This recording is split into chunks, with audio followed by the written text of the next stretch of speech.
Hi, welcome to the Newbery Chronicles. This is a podcast in which two readers go through each and every Newbery medal-winning book, and then we talk about them. I'm Michael. And I'm Rebecca. And I did that the first time correctly. Usually I have to restart and redo the intro. But at any rate, this time we are talking about the 1927 or 28. Do you remember which day? I should know this. We're reading Gay Neck, The Story of a Pigeon. 1928. 1928. It was in the 1920s. It was sometime that's like too long ago that I'm very enthusiastic about reading it since I got burned with The Story of Mankind. But, so 1928's Gay Neck, Gay-Neck, The Story of a Pigeon by Don Gopal Mukherjee. And I don't know how many people who are fluent in, speaking languages that are not English are listening, but neither of us are fluent in speaking languages that are not English, and so we apologize for anyone who is listening and does not like our pronunciation of this Bengali name. At any rate, Rebecca, why don't you start us off and tell us about the author, who, to be honest, sounds like a very interesting... Well, I'm looking at your bio on him, and this is like... We don't have to talk about all this stuff. Half page of notes. But here's the thing. He is way more interesting than the book he read. The title of the book is a pretty good summation of the book itself, which is in its own way kind of valuable. Yes. To be able to summarize your book in that many words. We were like, this is probably going to be a really short episode because we don't have very much to say about this book, but this guy was really interesting and kind of tragic. So let's talk about him, and then we'll talk about his book that is neither interesting but also a little tragic. It's true. So, it gets more interesting when it's tragic. Right. Exactly. Okay, so Don Gopal Mukherjee, which we watched a YouTube video of how to pronounce his name, so if we butchered it, we're sorry. But he was the first successful Indian man of letters in America, and so what that is like a word, a name that was given to like intellectuals. Wait, so this is an actual title? Yeah, and it was like dropped later. I don't know. I read a little snippet of the history of that title. Anyway, so basically an intellectual. He was the first Indian one in America that we know of. The first successful one. He was also the first popular Indian writer in America and the first person of color to win the Newbery. He was born in Calcutta on July 6, 1890, to a Bengali Brahmin family. His family was of a high caste in India, and he wrote an autobiography about this and his wandering years as an ascetic, I hope I'm pronouncing that right, and his life in America, and that book was called Caste and Outcast. It's a good title. It's better than Gay Neck, The Story of a Pigeon. I would be much more interested in reading that, regardless. Newbery Medal, what were you thinking? Anyway, his father was a lawyer. He had to give up that practice because he got ill and he studied music instead, but he also officiated as a priest in a village temple, which it was very typical of sons of priests to live this ascetic lifestyle that Mukherjee did. He left that life, though, to study at the University of Calcutta when he got tired of that backward, it said something about that backward-looking form of reflection. Not like that was backward, but looking backward. Like that whole practice. Like he got tired of that, basically. Okay. So he studied at the University of Calcutta. This is where he came into contact with the idea of the Bengal resistance through his brother and his friends. His brother was actually jailed without trial from 1923 to 1927, and Mukherjee wrote a memoir about him titled My Brother's Face. So that was for Indian liberation? Mm-hmm. Yeah. Well, that was my understanding. Okay. Because he was an advocate for that. Yes. And we'll talk about this later, but his choices that he made to align himself with that movement, many believe is what led to him going to America and not willingly. And it also prevented him from ever going back to India permanently. Oh, shoot. So, yeah. Anyway, he was sent to Japan in the 1910s by his family to study industrial machinery and textiles. He became very disillusioned by the assembly line method of production, viewed it as really dehumanizing, and also had big problems with how quickly the factory owners would replace workers that died with no regard for why they might have died or sounds why. Like a real comrade. I know, he really was. He was. Anyway, so he went to San Francisco, and he took his revolutionary ideas with him to America and became buddies with this group of anarchists, which he talks about in the Outcast portion of his autobiography. Sorry, I don't know why I can't talk all of a sudden. He went to UC Berkeley and Stanford and got an AB degree in philosophy. What is an AB degree? I don't know. Advanced bachelor's degree. I was thinking some kind of associates, but I don't know if that would have keep talking. been a I'm going to thing look in the it 1910s. Anyway, he started writing in order to pay for college. During that time, he wrote 2 books of poems and a musical play. And then he married Ethel Ray Dugan, and they had a son, Don Jr., in 1918. Hold on, I interrupt this regularly scheduled programming for this important message about AB. Oh, Lord. It is the abbreviation of a Latin term, which, yet again, we do not know Latin on this podcast, nor do we claim to. And so, Atrium Baccalaureus, which means Bachelor of Arts. So, back when colleges decided that they were too fancy for the English language, they decided to call the BA that. And all you had to do was switch the letters in the abbreviation, so... It's true, and it's a much better abbreviation. To say you're a BA, that's much better than AB. That's true. That's true. So anyway, in the 1920s, they moved from San Francisco to New York, and this is when his most prolific period of writing began. He wrote many children's books, and many of these were reworkings of stories that he had heard as a child. Others were inspired by his own experience in India as a child in the jungles of Bengal or as a yogi in various holy places. There is some evidence to believe that his marriage was really rocky in the later years of life, and also that he was feeling very isolated and marginalized in America and feeling kind of helpless to do anything to further the cause of the Indian independence movement. And because he could never return to India permanently, like we talked about before, some people believe that his writings of India were a way for him to compensate for his absence there. In his later life, he dove really further into his spirituality as a result of this unhappiness, and he had a greater sense of urgency to interpret and explain India to the West. Unfortunately, on July 14th, 1936, he died by suicide, and this was 11 years before India gained independence. So that is Mukherjee. I kind of wish I had known all of that before reading the book, because I think it would have given some resonance to a book that I didn't connect with very well. But we'll get to that in a second. I thought the same thing when I was reading his bio, and then I felt bad for not really liking this book. So speaking of this book, it's time for me to summarize it. And I did that pretty quick. You did it pretty quick. You didn't need to do it quick. You could have spent more time, because I'm worried that I'm not going to have a lot to say here. Because 2 reasons. One, as I mentioned before, because I'm a Western chauvinist who doesn't know anything about India, I did not find this book very interesting. And a lot of it just feels like just raising a pigeon. But the second thing is, I read this book weeks ago. Another thing that wasn't in his bio but was in the description of Gay Neck is he did raise pigeons as a boy. So he is technically the boy that the boy is never named, is it? So when it's first person, it's meant to be him. He's talking about him, but he never did actually train pigeons for World War I. So we're getting ahead of ourselves. I'm sorry. So anyway, I also read this book weeks ago, and we just now have had a chance to record this podcast. And so my memory, because I wasn't very engaged with the book, my memory of the events of this book is not as sharp as I'd like it to be.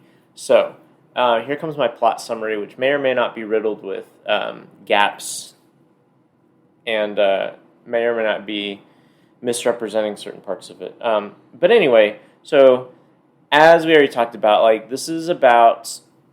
it's mostly about this pigeon, Gay Neck, who is called Gay Neck Gainek's not his real name. That's like a translation of the name that he's given in India. This book takes place in India for the most part, and it is about this boy who raises pigeons. And I guess this is like a common pastime in like early 20th century India. It's kind of given to be that like, oh, everyone knows about raising pigeons. Here, let me tell you how I raised mine, sort of thing. And the boy who's unnamed, but as Rebecca was indicating, is like autobiographical for Mukherjee.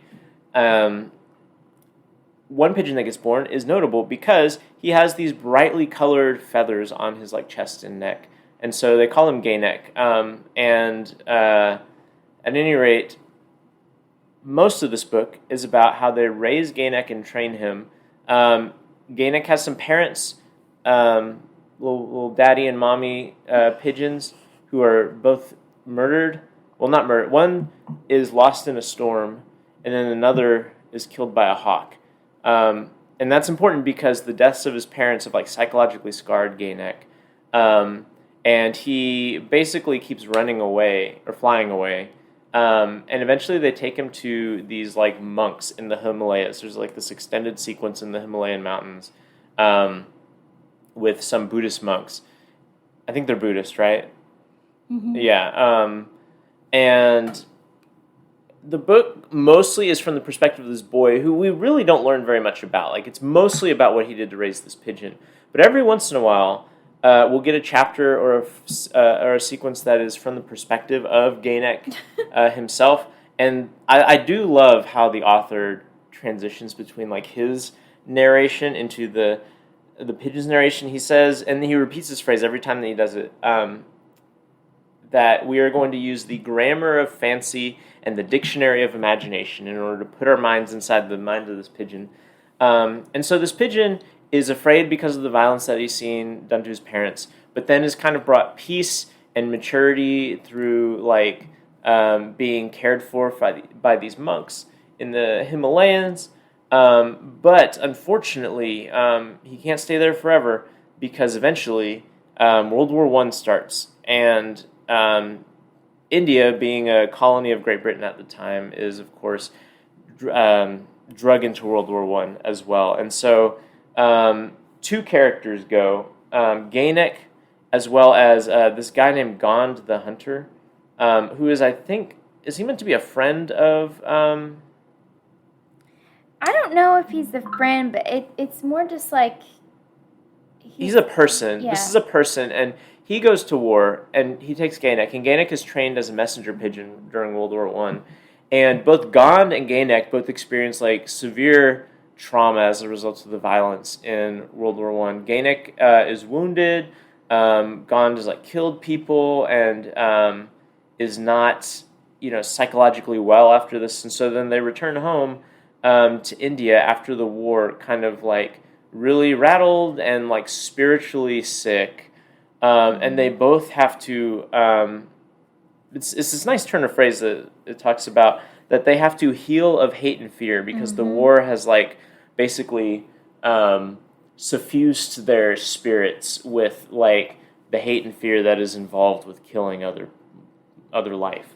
And so there's a sequence at the end of the book in which they both have to kind of come to grips with death, but also like become at peace with it and not fear death or not fear others anymore. And I actually copied the last couple of sentences from the book because I think it ends like really nicely and it gets like strangely philosophical at the end, given that a lot of the book seems to be, almost like a guide for raising a pigeon. But the narrator kind of steps in, and after seeing his friend Gond and Gainek go through all their trauma, he says that we all have to learn how to cast out fear. Like fear is like it's almost like this is like a Star Wars quote, but like George Lucas is like cribbing from Eastern religion here. But fear leads to hate, and hate leads to violence, right? Basically, and the narrator ends the book like this: Live courage, breathe courage, and give courage. Think and feel love so that you will be able to pour out yourselves peace and serenity as naturally as a flower gives forth fragrance. Peace be unto all. And that's the end of the book. Although I will mention that Gond the Hunter gets his own book later on. Oh, really? Yeah, I noticed this in the guy's list of books. What's it called? Gone the Hunter. Oh, okay. I will say that looking at this guy's, I'm not curious enough to go seek these books out because, like I mentioned, this was not the most engaging one. But he seems to write a lot of books in this style in the terms of looking at an animal and using that as a way to explore things. There's a book he wrote called Carry the Elephant. There's Gone to the Hunter, which is a person, but I'm imagining that there's other stuff there. There is something called The Master Monkey. I don't really know what that is, but there's also Fierce Face, The Story of a Tiger. So it seems like that this book is pretty representative of the kind of things that Mukherjee wrote. One thing that is unique to him that I was reading as opposed to people like Kipling is that he never anthropomorphized. I can never say that word. Anthropomorphize. Yes, say it better. Anthropomorphize. Yes, giving animals human traits. Right. I mean, I knew what it meant. I just can never say it. You know another difference between him and Kipling?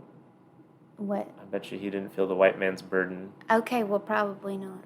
But anyway, I just thought that was interesting to know. As much as he talks about animals, he does it in a different way, I think, than other writers. That is true. A lot of the book, and maybe part of why I think it wasn't engaging for me is that it's fairly realistic in depicting the pigeon, and there's drama and stuff, but it's not drama in the same way that is in let's say Charlotte's Web or something like that, where the animals are given these really vibrant psychologies. Ganek is he's a pretty simple character. He's just a pigeon, right? His brain is pigeon-like. So it's not we're even in the sequences in which we're inside Ganek's mind, imagining what he went through.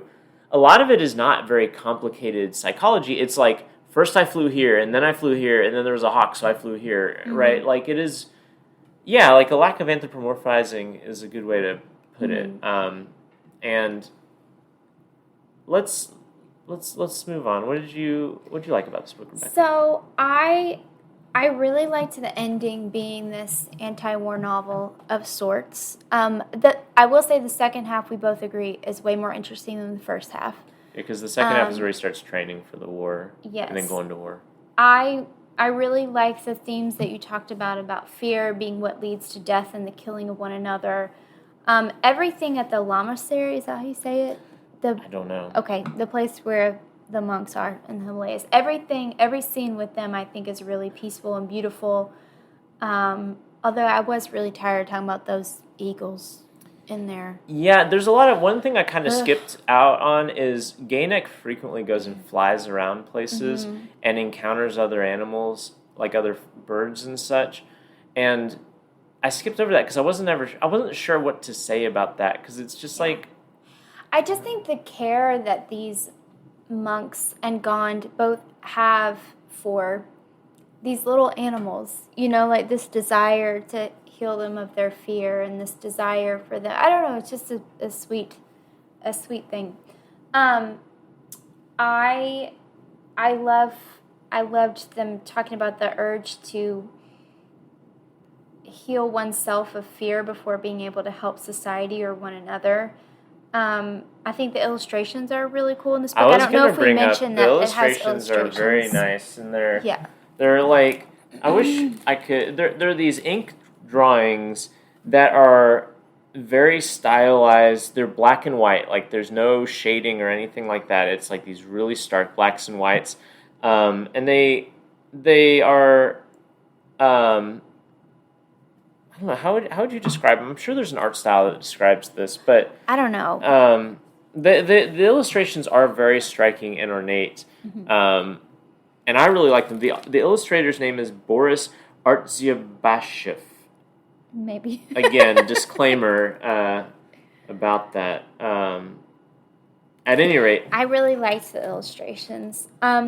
Another scene that really sticks out in my mind is near the end where Gond has to kill this wild buffalo that is like killing a lot of people in the town. And this is after he comes back from World War I, right? Right. After he's fully healed. And he has a deep love for, and I don't think he actually ever killed anybody in the war. He didn't? I do know, okay. I don't know for sure, but I do know he had to come back because the conclusion was like, he was like a really good spy when he was with Gaynek and trying to figure out where the Germans were and everything. And that part of the book takes place in France, FYI. I don't know if that's important. But I think it is important in the sense of they leave. India is a place of tranquility for them, and they leave to go to Europe, which is this violent, harsh place. Yes. And so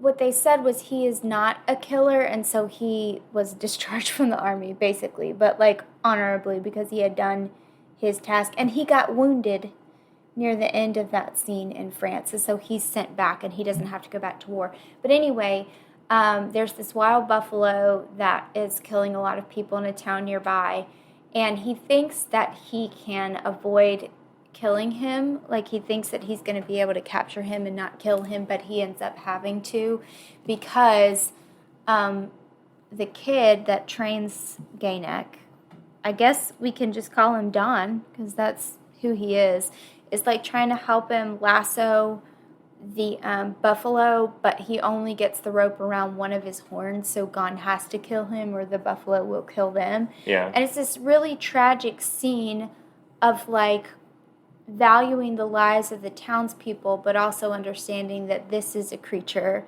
that has life and purpose and meaning, and we're taking that from him. And so Gon has to work through that and grieve that life. It's a very sad but nuanced scene in which you can really see the deep value that these men have for other life. And I just think that that's a beautiful thing. And also, like, I know this is about animals, but, you know,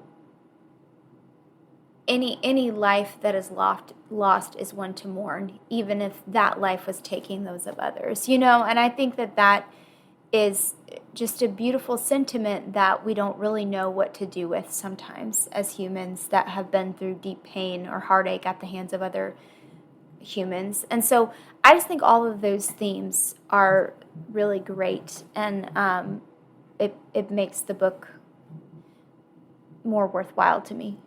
But anyway, I agree. I think I would say the same things positive for myself, and I think you said it a lot more eloquently than I would, because I don't know if I would name something besides those things that you already named as something that I liked. I just was thinking about this now, and knowing that he died by suicide and seeing the themes in this book, like, it makes it all the more tragic because at some point, you know, I don't know, at some point he lost that hope, and that's just deeply heartbreaking. Yeah, and I wish I had, like I said, I wish I had read about him as a person before I read this, because I remember reading this being very caught off guard by how like high-minded it gets by the end, because a lot of the book didn't seem that way to me. But I'm wondering if I missed stuff at the beginning, or maybe I just wasn't thinking about it in the right way. Regardless, the stuff that you said I agree with, and that's all like the back end of the book, like not even the back half, like the back like 30 pages maybe or something like that. Except the illustrations. The illustrations are good throughout. And also when I was bored with the book, the illustrations were good because they made the book go by faster. Because they're these big, like, not just full page illustrations, but it's like a splash page where it's like 2 pages open in a book together making an image. It's like really another nice. book from the 1920s, Story of Mankind. That was what I liked about those illustrations. That is true.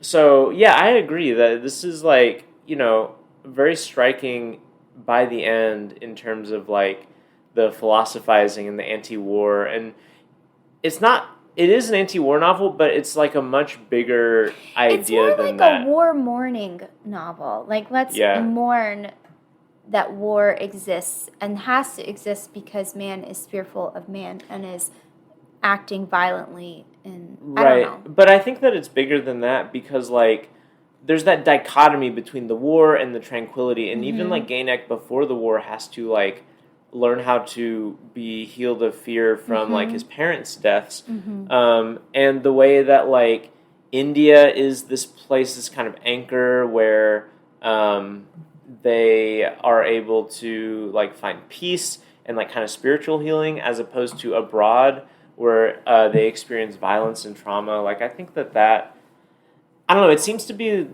that's more tragic, even like when you consider that Mukherjee himself was not able to return to India. You know, but I don't know. There is a thread throughout that's not just about war, but it is about like in general like spiritual health, like this kind of darkness that drives people to violence.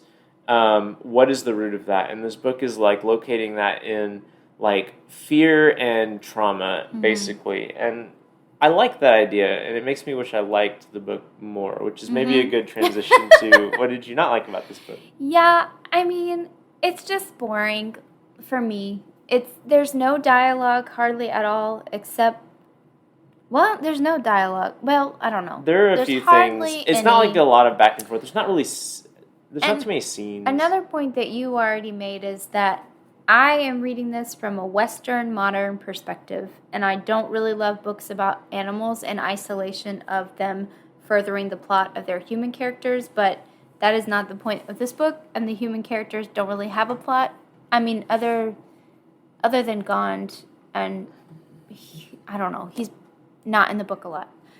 So, there the is end- your point about us being like kind of Westerners, like I think is interesting because there's this little like aside on the Wikipedia page for this book that there's a literary critic, I think it's a literary critic at least, Mina G. Khorana, who says that the novel is what she says one of the few children's novels from the West or Indian authors to explore the Himalayas yes. as a spiritual setting, as opposed to simply just like a generic like adventure setting or something. And I don't feel like I have a lot of access to what the book is trying to do there. Like I can recognize when they go on their little pilgrimage to the Himalayas that it's like the archetype of like going on a journey to like to gain spiritual wisdom, but like as like a place, like a real place, and that place having significance to them.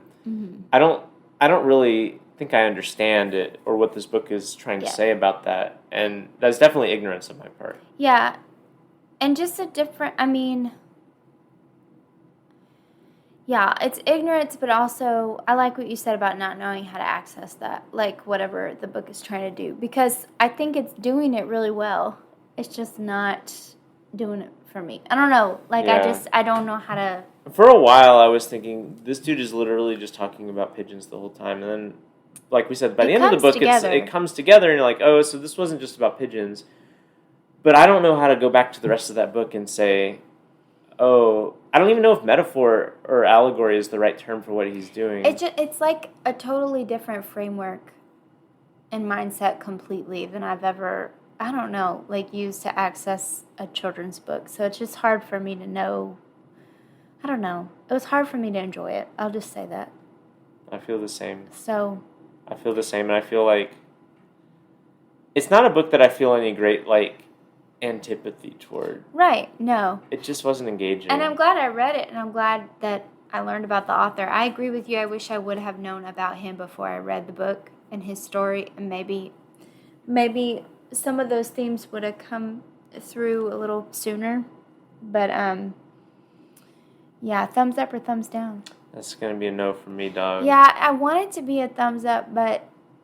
And if the whole book was like the second half of the book, it'd probably be a thumbs up. But the beginning... And when we say beginning, I think we should stress at least half of the book. At least half of the book. Just possibly more. So, to me, so incredibly boring. I could not recommend this to somebody that just wants to, like, enjoy a book.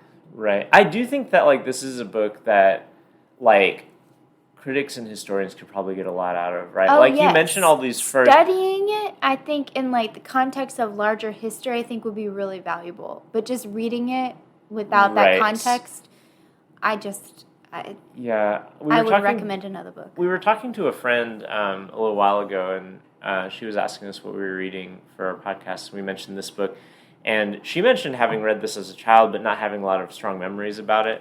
And I feel like I will probably not have strong memories about this either, like in a little while. But I am curious, like how an actual child would respond to it. The language is a little bit more elevated than, like, for instance, like a 4-year-old like our son would appreciate. But I'm wondering if there is an age that this would appeal to people just simply by virtue of it being about animals or something like that. I think middle school. I think most of the Newbery books are aimed toward middle schoolers. And I could see a middle schooler reading this. I don't know. I could see people that really, like kids that are really interested in nonfiction and learning about things, like I think could really get into this book. This is a lot like nonfiction. That's a good point. Yeah. Which we're not big nonfiction people. Let's speak for yourself. We read them, but like as kids, as a kid, I was not picking up nonfiction books. I read nonfiction. Okay. It was about I will baseball. speak for myself. Okay. Well, we did want to make a note. I don't think that they had announced this the last time we did the podcast, but we did want to name the newest Newbery. That's right. Breaking recipient. news on the Newbery Chronicles, the new Newbery. Yeah, so this was the, I almost said 1922, no, the 2022 novel that was announced this year, a couple weeks ago. Do you have it pulled up? Yeah, I do. I have it right here. Free Water is the name of the book, and it was written by Amina Lukman Dawson. And this was like her first book. Wow. So she wrote this book and won a Newbery Award. In some ways, that's incredible, and I'm very happy for her. But in other ways, what an incredible burden for writing your second book. Yeah. So anyway, I don't know really anything about the book yet, but I just wanted to put that out there for everybody. Coming someday to the Newbery Chronicles is Free Water. Yeah. You heard it here first, maybe. Do you want to announce our next book? Yeah, so obviously this was in the 1920s, so we're moving into the 1930s yet again.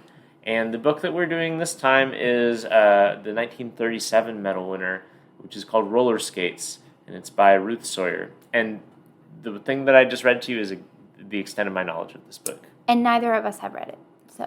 Yeah, so we'll see. This is a wild leap into the unknown. What's going to be in Roller Skates? I don't know. We'll see, and you too, dedicated listener, will see as well. So that's all I think for today, right? Yep. Thanks for listening. Thanks. Bye. Wait. What? Don't forget to email us at newberrychronicles@gmail.com. Now we say goodbye.